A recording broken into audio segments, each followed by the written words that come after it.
Oi gente, esse é o ArchiCast número 89, meu nome é Adilson e hoje a gente vai trazer aqui duas pessoas muito especiais para conversar com a gente. Vou falar de uma delas primeiro. Essa pessoa é formada pela Escola de Arquitetura da Universidade Federal de Minas Gerais, é arquiteto e fundador do escritório GPA-IA, instalado desde 1973 em um casarão centenário no centro de Belo Horizonte. Conquistou diversos prêmios internacionais como The International Architecture Award em Chicago, o World Architecture Festival em Singapura e o Architizer A+ Awards em Londres. Seus trabalhos já foram expostos no Brasil e no mundo, com a Bienal de Arquitetura em São Paulo, a Bienal de Veneza, a Trienal de Arquitetura Mundial em Belgrado, Instituto Francês de Architecture em Paris. Dentre seus projetos mais significativos estão o Museu de Congonhas, Patrimônio Cultural da Humanidade, Santana, Regina Mundi, o novo estádio do Mineirão e a Escola Guinar, considerada uma das 30 obras mais relevantes da arquitetura do Brasil. Tem 4 livros publicados e dentre as várias publicações do seu trabalho em revistas e sites espalhados no Brasil e no mundo estão Architecture Now, Architectural Digest, Architectural Record, Wallpaper, Summa Plus e o site ArchDaily. Recentemente, lançou o primeiro volume de uma coleção de 5 livros que serão produzidos até 2023, que trata da primeira década de produção do arquiteto e remonta um grande quebra-cabeças cronológico. Estamos hoje com o Gustavo Pena e a Laura Pena, da Gustavo Pena Arquitetos Associados. Gustavo e Laura, muito obrigado por aceitarem conversar com a gente e disponibilizarem seu tempo aqui. Muitíssimo obrigado e um prazer. Obrigado, o prazer é nosso estar aqui falando um pouquinho da nossa história, dos nossos processos aqui para vocês. Então, boa tarde para todo mundo, Adilson e Rafa e todo mundo que está nos ouvindo. Um prazer grande contar essas histórias para vocês. Mineiro gosta de contar caos, né? Então, eu acho, ainda mais agora, juntando as duas coisas que são a nossa paixão, né? As histórias e a nossa arquitetura, a gente está aí muito feliz de estar conversando. Muito obrigado. E tô aqui com o Rafa para conversar com eles. Fala, Rafa, tudo bom? Tudo bem, Gustavo? Tudo bem, Laura? Muito obrigado pelo tempo de vocês. Vamos que vamos. Isso aí. Então a gente vai para os e-mails, comentários e outras cositas mais.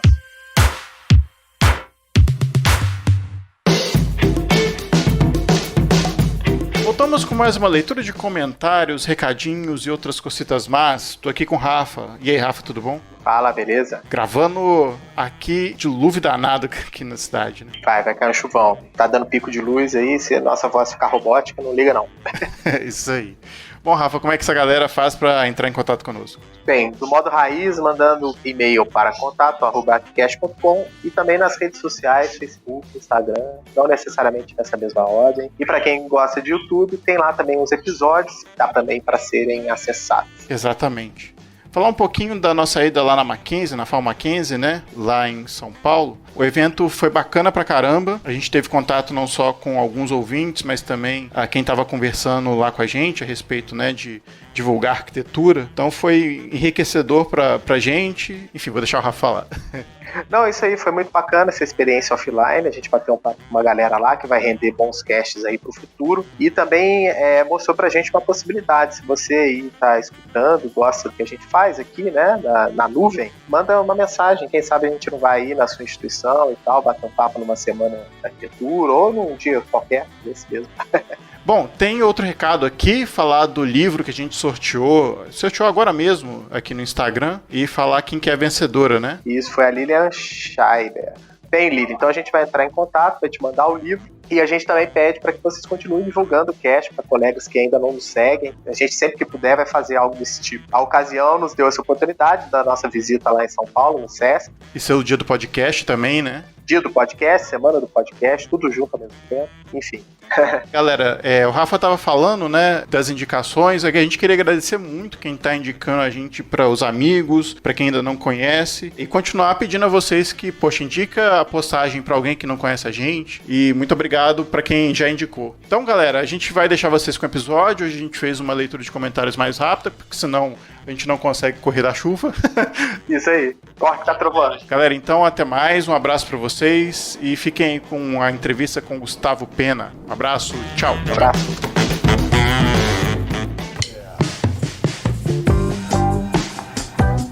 Gustavo, você é de uma geração de arquitetos que tem uma herança muito forte dos grandes medalhões da arquitetura brasileira, como Lúcio Costa, Niemeyer, Afonso Eduardo Ride, dentre outros. Como é que foi trabalhar nessa época em que as referências eram, e até hoje são, muito fortes na arquitetura nacional? Você estava contando anteriormente pra gente que você trabalhou com o Lúcio Costa, não foi? Eu fiz estágio no Patrimônio Histórico e Artístico Nacional. E o Lúcio Costa coordenava um setor de pesquisa. Ele escreveu muito sobre a arquitetura colonial brasileira, ele fez um tratado sobre isso. Tem uma série de histórias do Lúcio Costa que são muito, muito importantes e preciosas para quem estuda arquitetura, quem quer conhecer a arquitetura brasileira da época colonial e, inclusive, da arquitetura modernista, que o próprio modernismo brasileiro nasceu, confessado pelos grandes, por influência da arquitetura barroca mineira.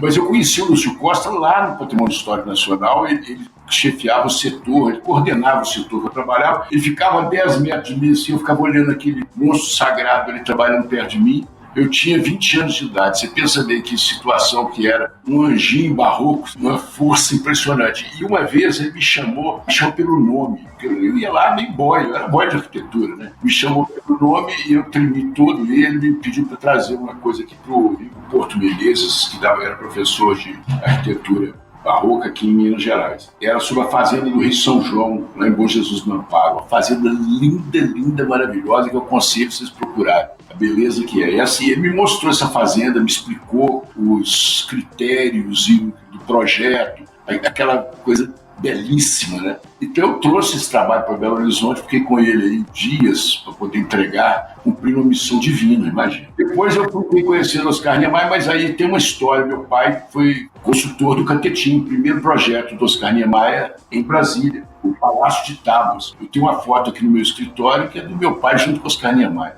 E eu vim assim agora, por convite da família, membro do Conselho Curador da Fundação Oscar Niemeyer. Outra pessoa que eu conheci foi o Sérgio Bernardes, muito meu amigo. Dormiu, inclusive, um dia na minha cama. Um dia a Laura era menininha, cedeu a cama, o Sérgio Bernardes dormiu lá em casa. Eu tive que abandonar o quarto. A cama ficou lá batizada com a sensibilidade do Sérgio. Acho que ela virou arquiteto por causa disso. E o Amilcar de Castro e essas pessoas todas. E a gente vive um momento também muito importante em Minas, né? Com a produção musical do Toninho Horta, do Clube da Esquina, e ver aí junto com o Grupo Galpão, o Grupo Corpo, a música do Jota Quest, do Kiti e do Kiti extinguiu, né? Impressionante o negócio que aconteceu. E do Skank, que são nossos amigos aqui, né? Então, inclusive, nós fizemos uma casa lá.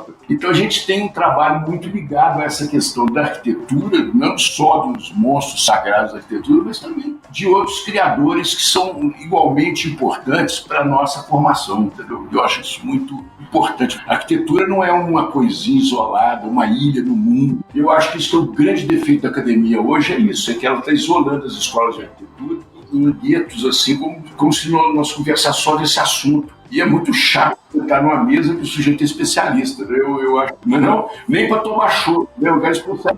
Curioso, Gustavo, você está falando isso, que semana passada nós participamos de um bate-papo com uma estudante de arquitetura e tal, e a gente estava comentando sobre isso mesmo. A gente falou, pô, vocês têm que trazer outras pessoas de outras áreas para falar aqui, não só falar de arquitetura, né? Realmente esses guetos, eles limitam muito a percepção dos jovens, dos novos profissionais, né, pro ofício, né, para a essência do ofício, assim.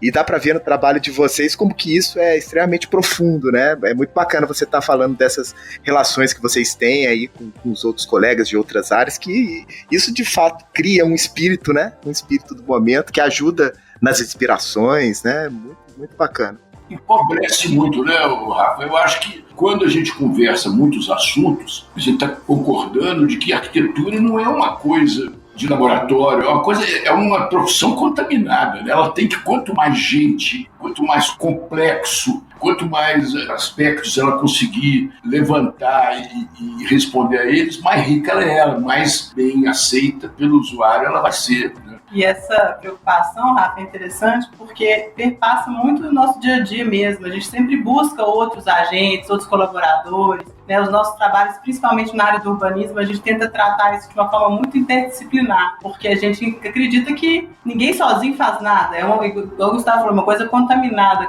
de colaboração, de várias expertises somadas que vão dar esse caldo, né? Essa resposta ela tem que ser subsidiado por uma série de olhares e formas de fazer. Então, a gente acredita muito nesse trabalho múltiplo, né, que perpassa várias disciplinas. A gente trabalha aqui com historiador, com antropólogo, com geógrafo, com geólogo. Então, assim, esse olhar sobre o território, né, a gente tem várias discussões sobre isso e eu acho que sempre que a gente pode trazer essas contribuições até para o nosso dia a dia, para pensar um pouco, para sistematizar uma reflexão sobre o nosso fazer, esses olhares de outras disciplinas e de outros agentes são muito bem-vindos, né? Então, a gente busca isso, sim.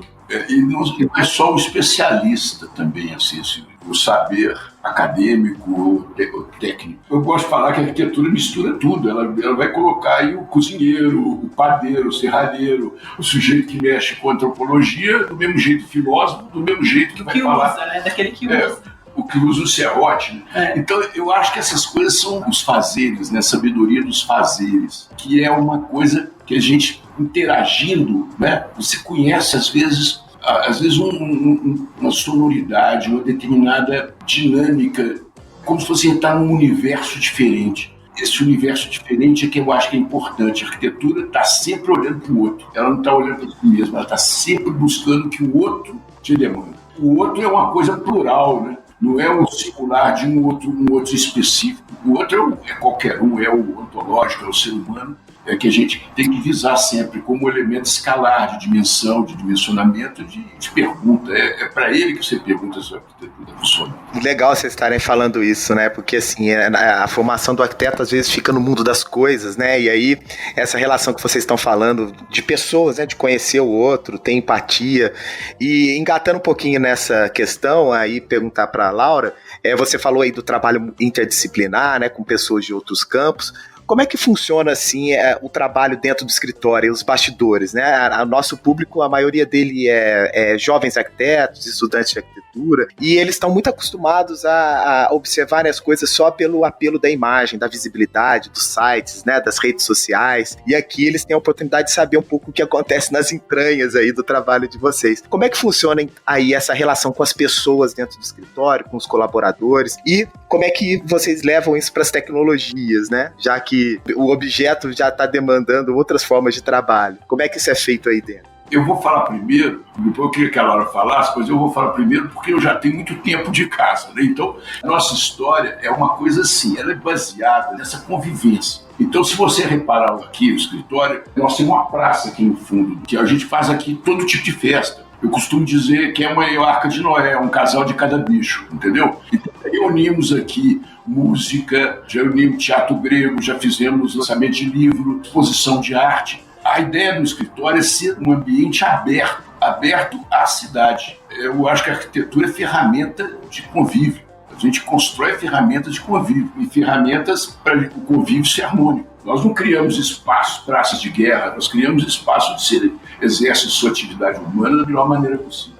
Então, o escritório nosso tem que ser assim, as pessoas têm que estar aqui dentro sentindo que estão em casa, tem sentido que estão numa família mesmo, é divertido. A gente está sempre fazendo festa e a gente está sempre junto. Às vezes a gente passa um tempo sem fazer, fica todo mundo reclamando, nossa, tem mais uma semana que a gente não faz nada, então arrumam logo umas cervejinhas e tal, convidamos as pessoas e fazemos isso. E a Laura, ela que tem mantido e ampliado essa coisa, então ela vai falar para vocês aí também.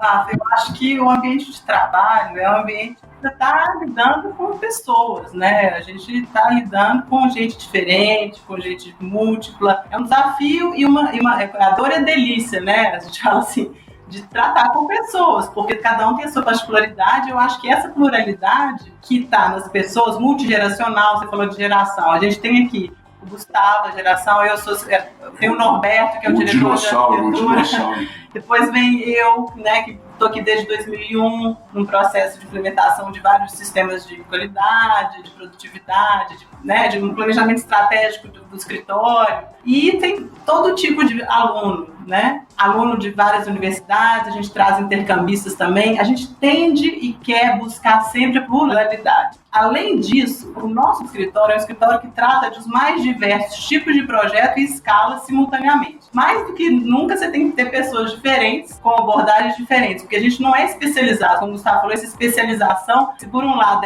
ela pode te ajudar a criar uma receita de bolo, por outro ela empobrece demais o seu cotidiano, né, as suas respostas aos desafios. Então a gente trata, você está ao mesmo tempo que no escritório a gente está desenvolvendo uma capela, numa microescala, um detalhe de uma cadeira, e a gente está fazendo um master plan de uma gleba de 500 hectares, desenvolvendo novas centralidades. Então a gente tem essas demandas muito distintas, de escalas distintas, de problemáticas muito diferentes. Então as pessoas aqui, além delas terem essa diversidade, elas precisam também de uma certa mobilidade, serem bem plurais mesmo. Quem está aqui com a gente tem que ter um jogo de cintura e uma sensibilidade, porque tem desafio o tempo inteiro. E mais do que isso, o desafio é como que você vai criar processos de gestão, criar critérios assim, para você minimamente fazer um escritório que seja sustentável economicamente, que tenha uma preocupação de crescer e, ao mesmo tempo, deixar que esse lado da criatividade, das experimentações, ele seja livre, fluido, que você não tem que controlar todo o tempo, toda hora, indicador, custo.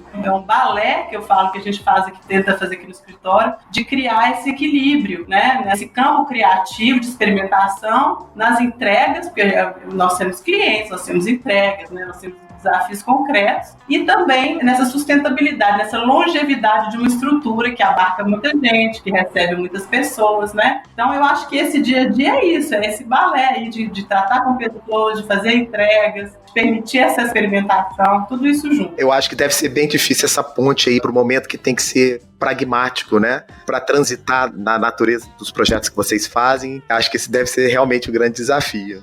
Eu acho uma coisa que a Laura falou aqui que é muito importante, é a ideia de que nós somos, na realidade, um ateliê de projetos, mas que é capaz de desenvolver programas de alta complexidade. O que significa isso? O que orienta o nosso trabalho é exatamente a invenção, criar, aprofundar, vamos pegar a primeira ideia que surge, ouvir muito, resgatando, vamos dizer, a dignidade e a importância do sensível. O sensível é o que nós vamos mandar. Nós não podemos ser uma coisa prévia, programática, que abafa, que encolhe toda a delícia que é o processo criativo e de invenção. Mas eu acho que você tem que ter uma infraestrutura que possa te dar segurança para isso, porque senão a gente está sempre colocando alguém numa situação difícil de ter que optar entre o projeto íntegro e a execuibilidade dele. A gente tem que ser capaz de entender que as coisas têm que ser execuídas. E eu acho que essa coisa mais importante no sentido nosso, porque a gente então mostra que aqueles escritórios, ateliê, divorciados da realidade, eles acabam por ficar inconsistentes. Então existe uma frase que eu gosto muito, que é que nós precisamos ter os pés no chão, os olhos no horizonte e a cabeça nas estrelas. Pé no chão, porque é o real, eu estou vivendo uma coisa concreta, estou dando uma resposta concreta a uma demanda. Olhos no horizonte, porque você tem que ter rumo, para você não perder e sair dando volta, você tem direção.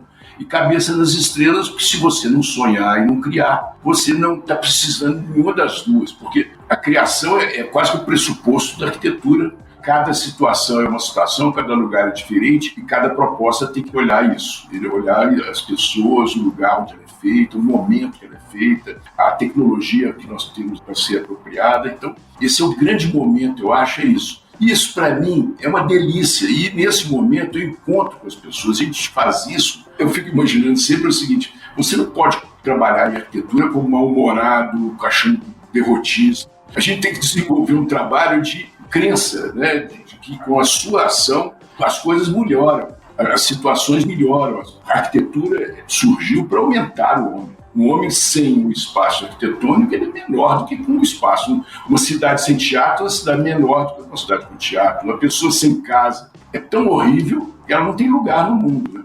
Então, quando você dá uma casa para uma pessoa, quando a pessoa tem uma casa, incorpora ela um lugar. É um cidadão que tem lugar no planeta, na história. Então, eu acho muito importante essa ideia de juntarmos a execução, a possibilidade brasileira, a dificuldade do Brasil, mas a dificuldade do Brasil, do nosso país, a dificuldade de realização dessas coisas que a sociedade nossa demanda. Você perguntou das novas tecnologias, eu acho que isso é muito importante a gente mencionar, que não só do ponto de vista dos sistemas construtivos, né, que são cada dia mais inovadores, você tem uma preocupação sistemática agora e tem que ter mesmo, com a sustentabilidade ambiental, com reuso, né, com o perdulário na construção, modulação, preocupação de sistemas construtivos que vão permeando, que vão, inclusive, dando, às vezes, o tom de um projeto ou outro. Então, acho que isso é uma pesquisa que é constante, né? A gente está atualizado com esses produtos, com esses novos sistemas, com as madeiras de reflorestamento, com os vãos que todos os sistemas permitem a gente alcançar. Então, a gente tem uma ideia de um projeto, de um conceito, e já saber qual técnica que a gente pode aplicar naquilo, isso dá uma liberdade imensa. Então, você precisa estar muito em passo aí com o que está acontecendo no mundo e no Brasil. Em relação aos sistemas de produção interna dentro do escritório, também é um desafio grande, porque cada dia mais você tem novas tecnologias de ferramentas de prototipia digital, né, como a parametrização das informações com o sistema BIM, com todos os projetos que o BIM pressupõe estar integrados. Então, essa coisa da integração, cada dia mais, é um caminho sem volta. Então, a gente precisa também estar atualizado, né, implementar esses processos de escritório. Isso não é uma coisa fácil, porque muitas vezes você tem que fazer isso, como dizem, com o avião andando, né? Você tem que implementar novas soluções e processos dentro de uma sistemática que já está operando. Você não pode parar tudo para treinar. É um desafio imenso também, sensibilizar a equipe. Então, eu acho que o escritório de arquitetura, ele tem todas essas desafios aí que percorre o dia a dia, que é a tal da dor e delícia que eu te falei. Eu acho que o tempo inteiro você está sendo desafiado e o tempo inteiro você está sendo confrontado com soluções incríveis, com grandes possibilidades, né? E para isso você precisa de gente dos mais diversos espectros. O tarado com Revit, você precisa do renderman, precisa do cara que conceitua bem, que gosta de pensar coisas alternativas. Então você tem que ter um pouco de tudo. Acho que isso que é uma grande maravilha, que todo mundo tem espaço, tem lugar, né?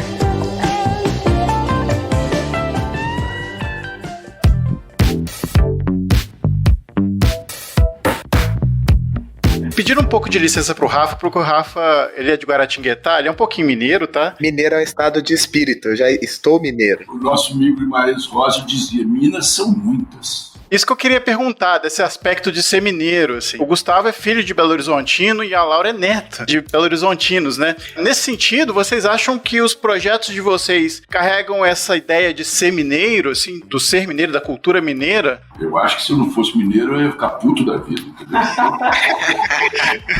Porque Minas Gerais é uma espécie de síntese do Brasil, né? Eu gosto dessa ideia também de ter uma realidade do semiárido, da região da seca, do período da seca, tem uma realidade absolutamente sulista, né, do sul de Minas, com as montanhas, a divisa com São Paulo, com hábitos, inclusive nós temos as colônias italianas, colônias alemãs no sul de Minas, o Triângulo Mineiro enfiado aí, nariz por dentro do Brasil, que vai para Goiás, chega no Mato Grosso, tem a realidade quase praia, que é do Espírito Santo, nós estamos a 100 quilômetros da praia, quando você encosta ali no Espírito Santo e no Rio de Janeiro. Zona da Mata é Mata Atlântica. Então, como é que é esse estado? É um estado é uma França e 3 Bélgicas. Né? Então, um negócio que o ser mineiro é ser interior. Né? É essa coisa que a cultura... A Fernanda Montenegro diz uma coisa que é muito bonita, essa fala dela, diz assim, quando eu quero visitar o Brasil, eu vou para Minas. Porque aqui em Minas todos os brasileiros se encontram aqui dentro de alguma forma. Nessas questões da nossa arquitetura, quando a arquitetura barroca mineira foi feita, ela não era uma arquitetura que vinha como lastros de navio, com as cantarias já feitas de Portugal. Ela teve que ser desenvolvida no interior do Brasil. Então não podia trazer para cá uma pedra no lombo de burro. Você imagina um burrico trazendo uma pedra. Tivemos que descobrir uma pedra nossa. Ao descobrir a pedra, tivemos que lavrar essa pedra e aí foram aparecer os mestres que foram aprendendo com alguns portugueses que vinham, mas você apareceu Aleijadinho, o maior artista das Américas. Né? As igrejas barrocas de Minas são absolutamente originais, não é? Então, o mercado de Diamantina, aquela lindeza que o Oscar Niemeyer comparava ao Palácio de Alvorada, né? Como é que surge aquela estrutura independente do prédio do interior, né? Como se fosse uma espécie de primeira ordem de colunas e no segunda ordem estaria lá o próprio mercado. Então essa coisa de ser mineiro e ser sintético, Carlos Drummond de Andrade dizia que escrever é cortar palavras. Eu acho que projetar também é cortar coisas assim para ficar mais direto possível. Você tem coisas a dizer, né? E esse desafio de lidar com essa topografia tão montanhosa, né? Eu acho que a gente não tem medo, né? Dos aclives, dos declives, de construir nessas encostas. Isso a gente, inclusive, acha que isso é um valor, né? Um atributo do terreno, do lugar. Você fazer para o lugar. É uma solução para aquele lugar. Não é uma terra arrasada, não é um chapadão que você implanta qualquer coisa. É se lidar com esse topográfico, esse relevo. É um dia a dia que a gente tem aqui. Eu acho que isso dá pra gente essa mobilidade de possibilidade. A gente tem aqui o seguinte, a Laura fala o seguinte, a leitura da topografia exige que o edifício tenha alguns acréscimos, né, para poder chegar na cota da curva de nível. Esses acréscimos, ao invés de ser considerado por nós um estorvo, né, um elemento, um ruído, ele é constitutivo da arquitetura, ele que dá o caráter dela. Ao você fazer esses gestos, você vai interpretando montanhas, vai interpretando essa coisa tão nossa. E eu gosto muito de imaginar que a montanha é a própria essência do mineiro, né? É onde estão as riquezas guardadas lá dentro. Uma vez falei, quando eu pedi ao meu amigo Veveco, querido, Álvaro Ardi, eu escrevi uma coisa para ele, falei que os grandes mineiros, que eu achava, os grandes mineiros, quando eles morrem, eles não viram estrelas, eles viram montanhas. Ficam guardando as nossas riquezas lá dentro. Eu acho muito importante essa coisa da topografia, gerar o caráter do nosso edifício. É uma coisa engraçada também, porque as montanhas são a nossa arquitetura natural, não é? E quando você faz um prédio considerando a natureza, porque ela se impõe, você tem que reconhecer que existe sempre um fator externo a comandar a sua concepção, que não é uma coisa idealizada, autoritária, idealizada, não. Ela é aquilo que, de alguma forma, o ambiente natural, o antes de nós, indica que a gente deva fazer. Então, quando a gente faz esse trabalho, a gente está dialogando com a natureza de uma forma compulsória. Eu não posso fugir dessa grande realidade. Interessante que quando você começou a falar de Minas, né, eu fiz essa ponte direta, algumas coisas que eu já vi você falando sobre a questão do através, da arquitetura do através e tal. Faz sentido um pouco isso? Fala um pouco pra gente a sua visão de entender a arquitetura como essa ideia do através. Isso tem a ver com Minas também ou foi só uma viagem minha? Claramente foi isso. A gente aprende peripateticamente, né? Você não aprende pelo instantâneo nem pela fotografia. A arquitetura não é a fachada do prédio e nem é um ambiente de dentro dela. Nem fora, nem dentro. Ela é através. Através é a somatória das percepções que você tem no prédio. Você pode experimentar aí, qualquer lugar que você for visitar o edifício, você olha o edifício de fora, entra dentro dele, sobe as escadas, desvia corredores e vai somando as impressões. No final você diz, eu achei esse prédio bonito. Tem um banheiro lá que não está bem com esse negócio. Aquela sala não tem nada, não é? E você não está vendo a sala e a fachada ao mesmo tempo, não, mas você somou lá dentro da sua percepção global. Por isso que eu digo que não é dentro nem fora, é através. E através não é uma coisa só do espaço arquitetônico, mas do espaço urbanístico, do espaço natural. É também isso. Que é uma temporalidade. Porque ele perpassa. Ele é um processo, ele não tem um fim em si mesmo. Não tem um fim. Você não está se submetendo a simplesmente uma arquitetura de revista. Nós queremos que a arquitetura toque no rádio, né? Eu quero arquitetura para tocar no rádio. Uma arquitetura que só determinadas pessoas percebam e ela não vai ser entendida pela população. Eu quero que todo mundo entenda a arquitetura mais sofisticada que a gente fizer, a mais difícil. Tem que ser entendida pelo mais comum das pessoas, porque senão ela não está funcionando. Ela é uma ferramenta que não é usada, uma coisa que está subutilizada, é um desperdício. Eu costumo dizer que uma arquitetura que não é interpretada, ela é desperdiçada. E nós não temos tempo para desperdiçar no Brasil, nós não temos tempo nem dinheiro para desperdiçar. Nesse país nós temos que fazer que espaços valem para muitas coisas, porque se a gente colocar um espaço muito especializado, ele vai cumprir aquela função e vai ficar inutilizado ou em desuso por muito tempo. Eu acho que o espaço tem que estar toda hora sendo usado por alguma coisa. Se reinventando, se reusando. Então eu acho que isso é Minas, entendeu? Isso aí é muito de Minas Gerais, porque A gente gosta de historiar a nossa vivência, colocar gente misturado com o prédio. Não é o edifício só, mas o edifício da dona Sinhá, do seu fulano da esquina, do camarada que faz o bolo, faz o bolo, que é o sapateiro, o outro que mistura. É essa coisa das cidades com as suas personagens, né? Formando um grande ambiente. A gente imagina sempre a arquitetura, a gente andando, a gente usando. E é delícia ver essas pessoas se desenvolvendo, né, se revelando dentro de seus lugares. Aí você vê que funciona, dá uma alegria imensa quando você vê. Aí eu quero fazer o pessoal se reunir. Aí você vai lá e o pessoal está tudo reunido. Aqui embaixo, nesse escritório hoje, tem lá um sujeito fazendo comida para a população de rua. Está lá embaixo, está aqui agora. Estava fazendo. Mostrando até na televisão. E estava ele lá com a panela no fogão de rua, cozinhando uma coisa, e todo mundo ali. Aquilo ali me dá uma alegria imensa. Era exatamente para isso. Nunca pensei que cozinhasse ali, mas ali era mas estão cozinhando, então não é especializado. Isso é para qualquer coisa. Dos projetos que vocês fizeram, assim, a gente tem a Escola Guimar, que é uma escola emblemática. Guinar, assim. Alberto da Veiga Guiar. Alberto da Veiga, fundador, trouxe a arte contemporânea para Minas Gerais, a arte moderna para Minas, a convite do Juscelino Kubitschek. Quem convidou o Guiar para dar aula aqui em Belo Horizonte foi o Juscelino. As paisagens mais lindas de Ouro Preto. E ele foi professor de Amilcar de Castro, Franz Wagner. Você imagina, ele foi a Lígia Clark, Meire Vieira. É impressionante o que o Guiar fez de transformação nessa cidade. Agora é uma escola que custou a ser feita. Ela começou com uma escolinha no parque, depois ela foi crescendo, migrou para os endereços provisórios, até que foi instalada nos porões do Palácio das Artes, e o pessoal do canto e da dança do palácio querendo tirar eles de lá. Sai daqui, gente, vocês estão atrapalhando, eles lá naquele porão enfumaçado. Finalmente foi construída a Escola Guiar no alto da montanha, de um jeito que são os quadros do Guiar. E essa Escola Guiar, eu fui convidado pelos alunos e professores, e ofereci esse projeto para eles, e a escola é uma escola oficina, né? É uma escola oficina, sujinha. Você pode botar, pegar quadro na parede, a tinta cai no chão. Talvez como uma escola tem que ser, né? Tem que ter ponto de sujeira também, né? Imagina uma escola de arte toda limpinha, arrumadinha, igual um laboratório. Pois é verdade. Alguém tá errado ali. É verdade, com certeza. Se você for na escola, outro dia foi a Manon Molar, lá, aquela da com o cara, o Antônio Vernoli. Os dois visitaram lá, mas estava uma atmosfera de fazer, que eu acho isso lindo, as pessoas todas trabalhando. A gente passava lá, ninguém olhava o que a gente fazia, não, eles estavam comprometidos com o fazer deles. Eles não estavam mostrando que estão trabalhando. Eles estavam inteiramente absorvidos pelo fazer artístico. Isso é das coisas mais...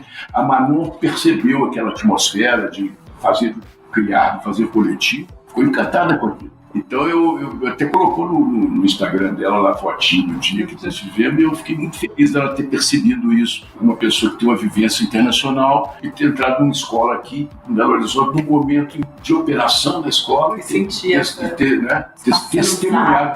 testemunhado a verdade, como é que a coisa funciona. E quando vocês veem essa obra assim reconhecida como uma das grandes obras brasileiras de arquitetura, dá aquela sensação assim de missão cumprida? Como é que vocês se sentem em relação a isso? É uma realização, não que isso é a priori, né? Isso é uma reconhecência, né, desse fazer que é missão, que acredita, fazer o que é poesia, que é essência, né? A Escola Guiar carrega tudo isso, né? Textura metálica, é o chão metálico, o minério que aflora para fora. Então, o uso da estrutura metálica, a mineridade, o guinhar. Então, tem uma simbologia tão grande. Então, eu acho que esse reconhecimento é um desdobramento disso. É óbvio que a gente fica super feliz. Nessa época, eu era uma mera estudante, eu nem sabia que eu ia fazer arquitetura quando o guinhar foi feito. Mas hoje eu vejo a escola, eu participei da reforma, do projeto de reforma da escola. Eu estudei na escola, quando eu passei para o curso de arquitetura, eu fiquei 6 meses estudando na Escola Guiar, fazendo desenho de observação. Aquela praça frontal, então eu como usuária, não como arquiteta, né? Eu posso falar de um ponto de vista muito mais de usuária do que de arquiteta. Aquela praça que se abre à vista da cidade é uma maravilha. Ela é uma escola que realmente propõe a liberdade, sabe? Propõe o fazer, ela inspira. Hoje ela está numa condição de manutenção muito precária, sabe? Então eu acho que o Estado, né, com as dificuldades dele, isso não desabona, assim, é como se fala assim, ela envelheceu, por mais que ela esteja precisando, carecendo de pedindo para ser mantida de uma maneira mais regular, com mais cuidado, ela é íntegra, ela está ali dando esse depoimento de uma forma inteira. Então você vê que esses críticos de arquitetura tiveram essa sensação de um ambiente pleno, sendo usado, vivo, né? Ela não tem a decadência nela, por mais fisicamente que tenha algumas patologias que ser cuidadas, isso não faz ela fanecer. Ela é uma escola potente, é um espaço potente, cívico, dentro, fora, o espaço público, o espaço mais interiorizado dialoga com o espaço externo. Então, assim, eu acho que é um reconhecimento muito válido e muito importante, né? Eu acho que para Belo Horizonte também. Agora, o que legitima, né, o que traz mesmo de felicidade para a gente é o uso, né? Você vê as pessoas usando há tanto tempo e não sofreu nenhuma deturpação, ela está ali como ela foi feita. Quer dizer, ela é o resultado da demanda. Eu acho que quem constrói, quem faz arquitetura, não é o concreto, o aço, o ferro. O que faz arquitetura são as palavras, né?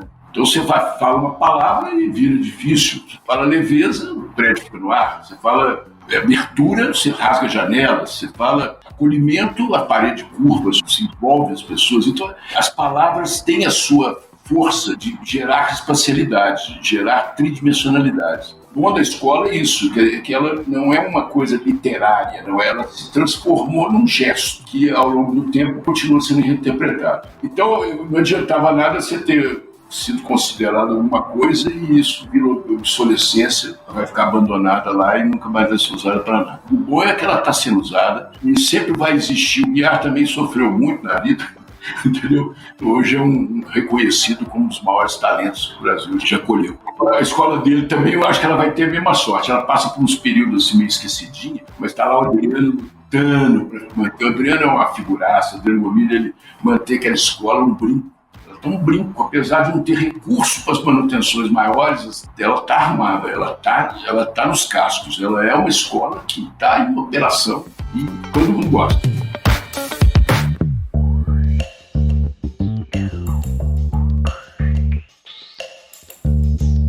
Essa questão que vocês estão falando do reconhecimento, hoje a gente vê uma geração muito pautada pela busca desse reconhecimento como uma prioridade, né? E assim, alguns arquitetos que a gente entrevistou ao longo desse tempo, a gente sempre percebe, né, que esse reconhecimento ele é o último item da lista, ele vem, né, na consequência de outras coisas. Como a gente conversou recentemente com o pessoal da Terra e Tuma, lá da Vila Matilde, né? Eles ficavam até incomodados da gente perguntar do projeto, né, que ganhou tanta visibilidade, porque isso era a última coisa que eles pensavam, era sobre essa visibilidade. O que vocês têm para falar um pouco para os jovens arquitetos aí de uma geração muito ansiosa, muito que quer buscar o reconhecimento a qualquer preço, o número de seguidores, e com a experiência de vocês, assim? Olha, eu acho que a juventude, por si só, ela é experimentação, ela é ansiedade, independente de geração, não é geracional necessariamente, né? Pedir para amadurecer não tem jeito, né? Porque a maturidade traz muito bom pra gente. É experimentar mesmo. Eu acho que essa coisa dessa ansiedade de ser reconhecido, e hoje em dia, com acesso às mídias, tanta mídia, há tanta solução que você dissemina, então tem muita coisa de querer fazer igual, de querer alcançar aquele... Isso é muito ilusório. Eu acho que o dia a dia, ele é luta mesmo, ele é fazer. E na hora que você faz com verdade, com a sua verdade, seja ela qual for, essa verdade, ela afeta os outros, muito mais do que aquilo que você acha que o outro tem e que você quer fazer igual. Então, eu acho que o que eu poderia dizer é isso: busca aquilo que é seu, não é buscar a originalidade em si, que também isso é uma necessidade de todo mundo. Eu quero ser original a qualquer preço, e original pressupõe que você vai fazer uma coisa que ninguém fez ainda, ou é uma interpretação de uma situação, ou é um olhar diferente e sensível que te afetou naquele momento. Isso também é originalidade. Então eu acho que você buscar qual que é a sua verdade no seu caminho, né, no escritório, seja porque a arquitetura também é uma profissão que te dá 1000 possibilidades de atuação, né? Você não precisa ter uma vertente só. Eu acho que isso é glorioso na arquitetura, né? Então, o estudante de arquitetura, ele pode explorar muitos caminhos. Então, é tentar buscar o caminho sem achar que o outro é que é melhor. Dentro da gente tem muita coisa para ser explorada. Eu acho que é um pouco isso. O que a Laura fala é perfeito. Eu acho que o que eu gostaria de colocar também é o seguinte: a gente tem uma sensação de que a arquitetura é uma coisa superficial. É lidar com bonitezas, que são coisas que acabam com o tempo. E eu acho que a gente lida com beleza, que são coisas duráveis, são ideias que juntam estética e ética, né? Elas não são só belezura. A gente está vendendo boniteza, nós estamos querendo interessados em beleza. A Ada Luiza Huxtable, que era uma crítica de arte do New York Times, falou uma coisa que eu acho uma lucidez impressionante. Ela falou assim: estou cansada de ver prédios bonitos de péssima arquitetura. E a gente entende muito bem isso, só que aquele prédio é igual uma pessoa bonita e estúpida, né? Quer dizer, ela não pode abrir a boca, ela é só bonita. Então, mas essa boniteza vai com o tempo acaba com ela. Quando o aluno fica muito preocupado em procurar alguma coisa que apareça, eu acho que tem que fazer aparecer esse interior dele, sabe? Essa coisa que a pessoa carrega na alma. É uma certa vontade de transformar o mundo em uma coisa melhor, de saber que a arquitetura não é supérflua. E hoje em dia nós estamos vivendo um grande momento da arquitetura no planeta, porque nunca houve um momento em que está tudo sendo revisto. Essa questão da mobilidade urbana, as questões das novas habitações, as questões das cidades compactas, da necessidade de lidar com a natureza urbana, com o natural e o construído, essa questão do patrimônio histórico que nós temos que preservar, patrimônio cultural, de encontrar, o homem precisa encontrar um com o outro. Nós estamos vivendo uma doença de isolamento. A cidade é a grande resolução para o homem. Quer dizer, quem que vai ser convocado para resolver isso? É o dentista? Entendeu? É o arquiteto, é o urbanista, o arquiteto somos nós. Então, às vezes o cara pergunta: qual é o conselho que você dá para os jovens arquitetos? O meu conselho é muito simples: percam as esperanças. O que falou? Perder a esperança? Não, perder a esperança no sentido do condispovível. A esperança é aquela pessoa que fica esperando alguém bater na porta e pedir para ser contratado, ou perder a esperança, para mim, é você partir para a luta, é você fazer propostas, juntar com seus colegas, criar um ambiente de trabalho lá na primeira salinha de aula que tem lá, pede ajuda ao professor e já propõe uma coisa para sua rua, para o seu bairro. Procura saber quem está precisando de um gesto de corretivo, ou como diz o Drummond, o claro raio ordenador, né? Aquela coisa que ordena, né?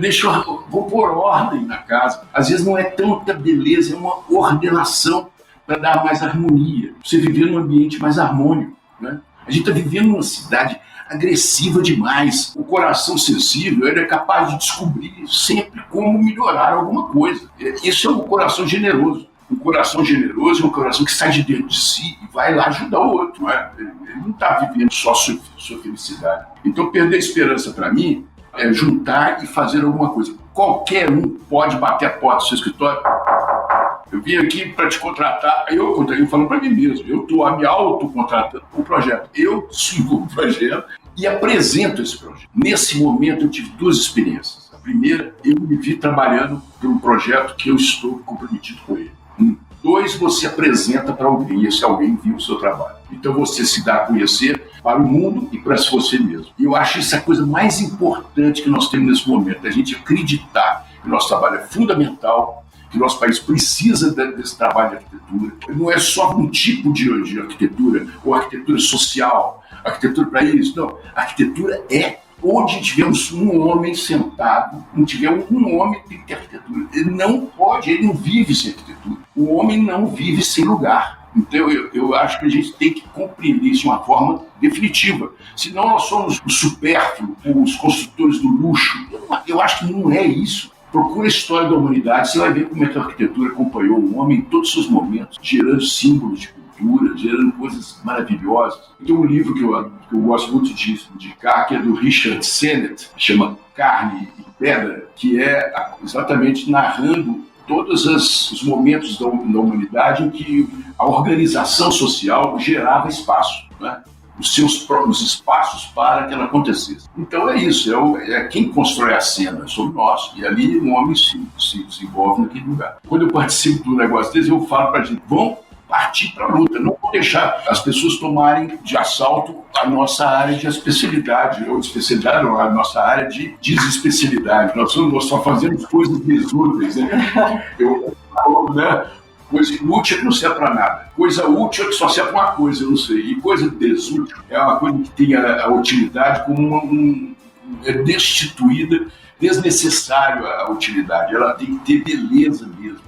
Ela tem que ter função. Mais do que função imediata, ela tem que ter uma função simbólica, na dimensão do sensível. Não é o sensível Eu quero olhar para a arquitetura e achar que ela é bonita. Eu quero ter orgulho disso. Eu não tenho que viver numa arquitetura pobre, num país que é pobre, a arquitetura é paupérrima, é capa de cangalha, tudo casebrinho, tudo mínimo de inteligência. Não, quero viver num ambiente que tem inteligência e sensibilidade. Que honra ter essa dica aí para os nossos ouvintes. Gustavo, você citou o livro do Carne e Pedra. Não sei se você conhece ainda, recentemente o Richard Sennett publicou um outro livro, que é o Construir e Habitar, uma ética para a cidade aberta. Tem muita coisa a ver com tudo aí que você está falando, bem bacana. Está comigo aqui, eu vou ler uns pouquinhos. Maravilhosa. Eu leio 450 livros ao mesmo tempo, então aí vai é aquela coisa meio... Não é a capa, nem a página. Através dessas coisas. Acabaram de fazer uma palestra lá na FAUSP, né? Estão produzindo um livro aí de vários anos de carreira do escritório. E a gente sabe que a produção arquitetônica no Brasil está muito concentrada em São Paulo, né? Dizendo assim, que vocês, né, já estão bastante reconhecidos aí, não só pelo mundo arquitetônico, mas também fora dele, e que de alguma forma estão apresentando uma produção que é mineira, né? Que é de vocês, muito particular e também muito brasileira. Mas como é que vocês veem São Paulo como sendo um polo muito atrativo, né, de produção arquitetônica, e os outros estados, de alguma forma, acompanhar esse ritmo? Assim? Vocês acham que essa produção, quando ela está fora de São Paulo, ela também tende a se destacar para talvez superar, no sentido de superar, assim, de superar essa visibilidade? Né? Porque a qualidade a gente sabe que tem. As coisas vão se engendrando, né? Nós começamos um trabalho que era a publicação de um livro dirigido para estudantes. Não era um livro que narrasse, falasse só dos projetos, mas que pudesse ser um depoimento. Como todas as pessoas têm um depoimento a dar, nós daríamos esse depoimento também. Então, começa assim. Aí vão se somando ideias, vão vendo que a gente podia provocar isso, em vez de ser uma coisa só no livro voltado para falar de uma trajetória, podia ser uma plataforma que convidasse outras pessoas a participar junto, que tivesse academia junto com isso. Eu dei aula há 30 anos, gosto muito de ter contato com a juventude, é o que me dá mais prazer, interagir com isso. Então nós fizemos um escritório também, falou, vamos fazendo, e a coisa vai tomando essa forma. É engraçado. E o pessoal da PUC Poços de Caldas fazendo essa pesquisa, envolvendo alunos, uma pesquisa de um levantamento precioso aqui, de arquivo, de cromos, de slides. Então eles estão se debruçando sobre essa história, levantando histórias. Então, assim, está sendo riquíssima essa pesquisa. E contando a história um pouco dessa produção do Gustavo, desde 1973, com um pano de fundo com a história da arquitetura brasileira. Então, ela está contextualizada dentro de um processo histórico nacional. Então, isso é interessante, porque a trajetória de uma pessoa que tem a arquitetura como missão, como ofício desde então, e perpassando essas décadas aí, contextualizando isso na arquitetura brasileira.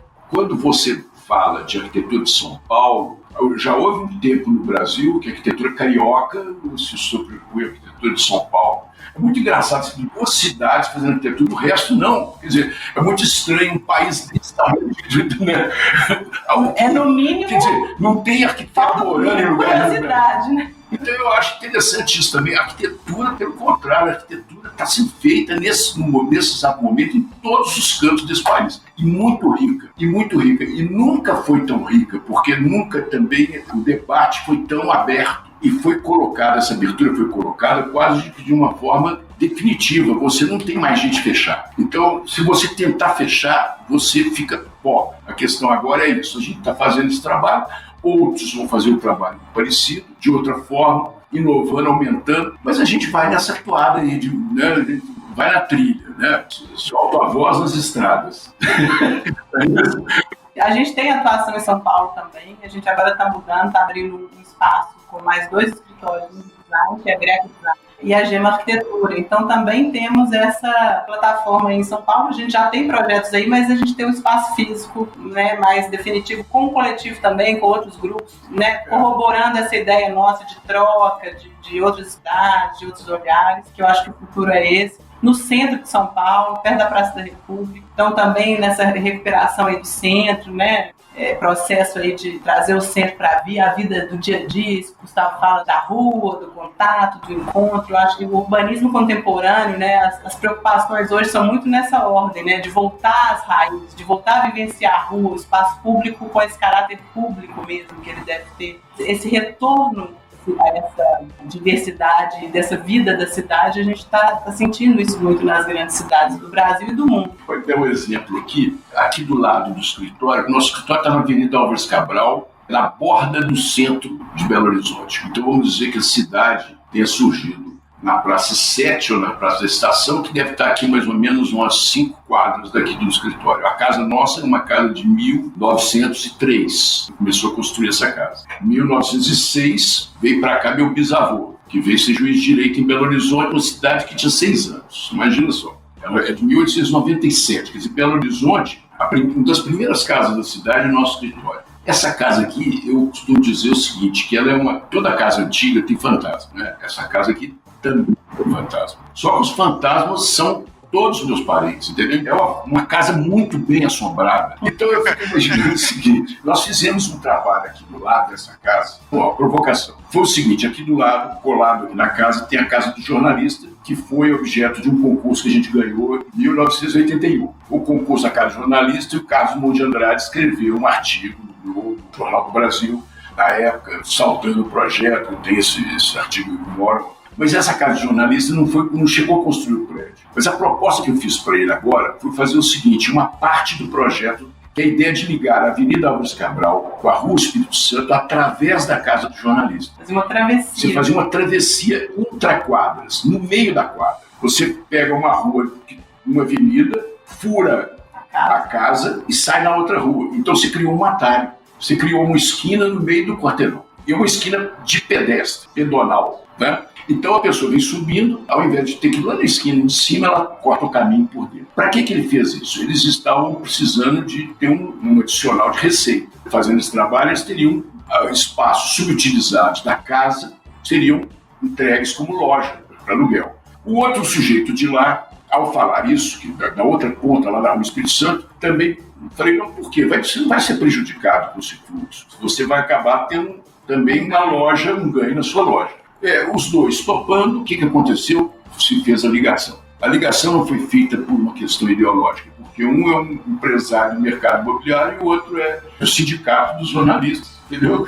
Então o sindicato e a empresa entraram em uma discussão e está feita, a coisa já está pronta, ainda não foi inaugurada, nem foi. Mas imagina se você fizer na cidade, se as cidades todas, a gente conseguir uma trama alternativa de caminhos, que são caminhos cobertos e que valorizam um espaço extremamente caro, que é o espaço no núcleo da quadra, que não serve para nada, ou serve para guardar depósito, para lixo, sei lá para que fica no fundo do quintal das vezes. Vira fachada. Que é onde cria lodo. Né? Ele vira um pátio interno, barilote, ele vira uma pracinha de convívio. Então, se a gente fizesse esse negócio em todas as cidades colocariam essas áreas que estão escondidas pela construção, absolutamente visitáveis pela população, com acessibilidade, com proteção. Pode fechar à noite você fecha. A cidade formal, à noite, para não ter problema, está lá funcionando. Mas se quiser funcionar à noite também, funciona aqui, eu acho que vai funcionar 24 horas. Então eu acho que interessante é isso. Quer dizer, são invenções sobre a cidade real, sobre a cidade, que são reinterpretações do espaço urbano, absolutamente necessárias hoje. Porque quanto mais pessoas morarem nos centros da cidade, mais demanda elas vão ter de espaço de lazer, de espaço de descontração, de convivência. E a gente está convivendo muito, porque a gente vai para o bairro, vira nossa mesa de trabalho, a gente está coworking. Então, toda essa ideia do coletivo, hoje é a tônica do momento. Né? Nós vamos pensar agora sempre o seguinte, o que nós temos que considerar? A vida coletiva, cada vez mais. Para isso, nós temos que convocar os arquitetos para imaginar esses espaços coletivos, porque eles não funcionavam há tempos atrás. Porque os cenários mudam com a velocidade impressionante. Eu fico sempre comparando aquele sujeito fotografando os hotéis, assim, as pessoas na piscina, não sei o que lá mais e tal, aquela máquina fotográfica, e atrás dele o tsunami se formando, entendeu? Em segundos aquela foto dele não existirá mais. Então nós temos que trabalhar muito dessa ideia de que os cenários mudam atrás de nós, não é na nossa frente, mudam atrás de nós. Se você não tiver, de vez em quando, olhar para trás, você não olhar de lado. Se você não olhar de lado, você vai ser envolvido pela realidade das coisas. Você está falando das galerias, a gente consegue visualizar isso muito bem. Como estamos aqui em Juiz de Fora, na região central, aqui tem uma rede fantástica de galerias. Não sei se vocês já conheceram aqui. Isso, e a grande professora foi Juiz de Fora, foi ela que fez. Juiz de Fora foi um shopping center grande por causa dessas galerias aí da cidade.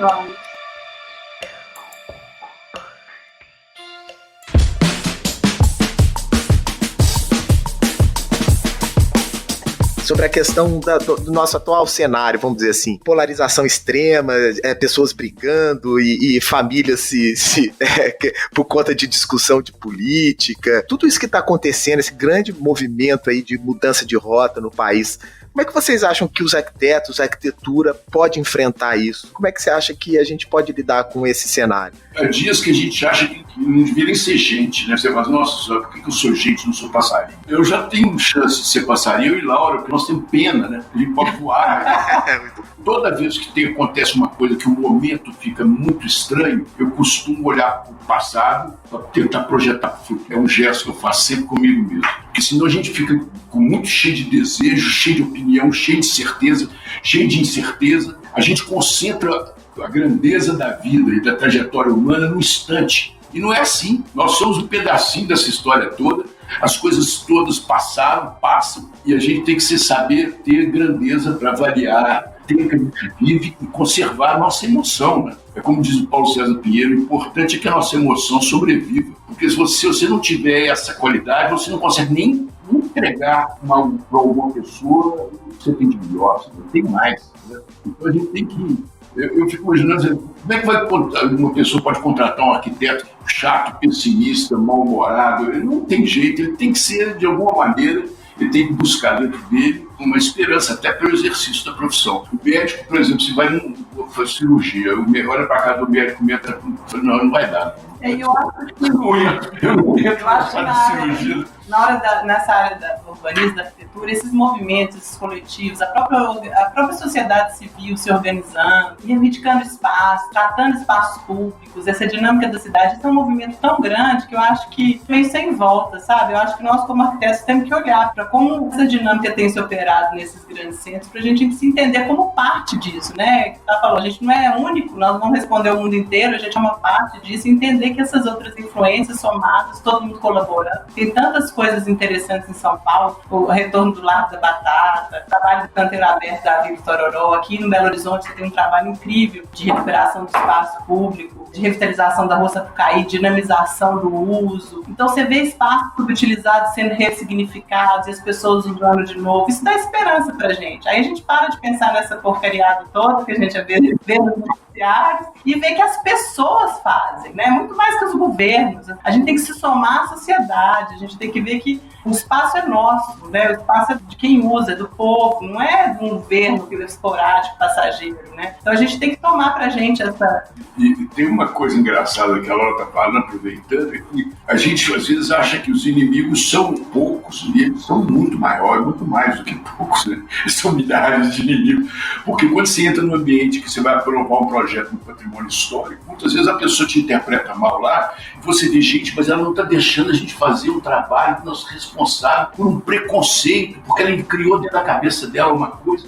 Como é que eu posso alterar esse coração empedernido dessa pessoa que não consegue perceber a qualidade desse projeto para a sua própria cidade? Muitas vezes a gente se vê às voltas com isso, com uma incompreensão. A pessoa não tem vontade de compreender, porque ela já cristalizou uma coisa na cabeça, de tal ordem que ela não te permite nem... Eu estou falando isso depois de ter passado muito tempo fazendo um projeto de arquitetura. Eu consigo... Nós estamos vivendo coisas muito parecidas, muito nessa linha. Pessoas que não conseguem acreditar que o trabalho que você está realizando é um trabalho de benefício só porque dentro da cabeça dela elas criaram uma espécie de reativo, tico-teco. Teco-tico. Então fica tão medíocre essa avaliação que é como se nós estivéssemos vivendo num grande, imenso oceano, às margens de um imenso oceano, com 3 centímetros de profundidade. Quer dizer, as pessoas perderam a espessura e perderam a vontade de sonhar. Sonhar com uma coisa, gente. Eu acho que a gente que quer fazer bem, a gente tem que quer fazer um trabalho sério, está propondo, um trabalho consistente, não é intempestivo, não é um achismo, ele foi baseado em pesquisa, em sensibilidade, em experiência, né? A gente tem uma trajetória importante. A gente paga um preço, acho que a arquitetura, a gente tem um passivo aí de maus feitos pela cidade, que detonaram muito a cidade. Então existe um passivo que a gente responde por esse passivo indiretamente, sabe? De construções mal feitas, de gente querendo ganhar dinheiro a qualquer custo. Então, a má arquitetura operando, ou a não arquitetura, ou não cuidado com o espaço público. Então, a gente tem que lutar mais ainda, porque a gente tem que provar que a gente não faz parte desse grupo e que nosso trabalho é de qualidade, né? Esse é o ônus né? Mas eu acho que a gente não perde as esperanças. Esse tipo de esperança a gente não perde. Eu costumo dizer uma coisa também que é gostosa. É o seguinte, quando surgir alguém com uma ideia nova, não use o seu aparato de argumentação, o seu conhecimento, a sua inteligência para dar um tiro nessa ideia nova, porque é um serzinho que está nascendo agora, ela não tem força nem para sobreviver, ela está precisando de um pouco de energia, até mesmo para ser avaliada. Usa essas balas poderosas, esses canhões, atirem coisa ruim mesmo, porque as coisas ruins são muito mais evidentes. Elas são claras e nítidas, elas estão aí pululando na sociedade. Usa pra lá, briga com coisas que são horrendas na sociedade, que são verdadeiras desarmonias, e deixa quem tiver com boa vontade, pelo menos, apresentar a ideia com grandeza, e que quando alguém criar o debate, gerar o debate, que pelo menos debata com grandeza igual, entendeu? Não com argumentos chulos, pequeninos, mesquinhos. E eu acho que esse é o grande problema. Por isso que o nosso trabalho tem que ser assim do jeito que a gente está tentando fazer. É conversar, colocar nos livros, apresentar trabalho, vir aqui no seu espaço de vocês, o Adilson e o Rafa, trabalhar aí com vocês junto, falando do nosso coração, falando das coisas que a gente sente, não é criando uma aura de qualquer coisa, não tem aura. Se você cria aura, depois você vai ter que pagar por ela, e ela custa um preço maior, custa um preço afetivo que você não pagará não. O que é mais interessante é que a gente tenha a certeza de que nós somos exatamente isso que nós estamos dizendo aí, que a gente tem muito orgulho disso, entendeu? Queria agradecer, Gustavo e Laura, pelo tempo de vocês aqui, por aceitar conversar com a gente, por esse papo muito rico e muito importante que vocês deram a respeito aqui pra gente. Agradecer a vocês aí pelo tempo e pelas palavras. Muito obrigado. Pra gente foi uma honra poder escutar vocês aí e toda essa experiência aí expressada de forma tão poética aí pelo Gustavo e pela Laura. Muito bacana. Obrigada, gente. Foi um prazer aqui. Olha, vocês são de casa, vocês estão dentro da nossa casa. A gente é mineiro, a gente é... Os nossos queridos fantasmas estão sentados. A gente é colega. É muito bom. Um abraço apertado, viu? Obrigada, gente. Maravilha pelo trabalho de vocês. Parabéns pela iniciativa, viu? Fantástico. A gente agradece mesmo, tá? Muito obrigado. E a gente volta na próxima semana com mais um episódio pra vocês e até mais.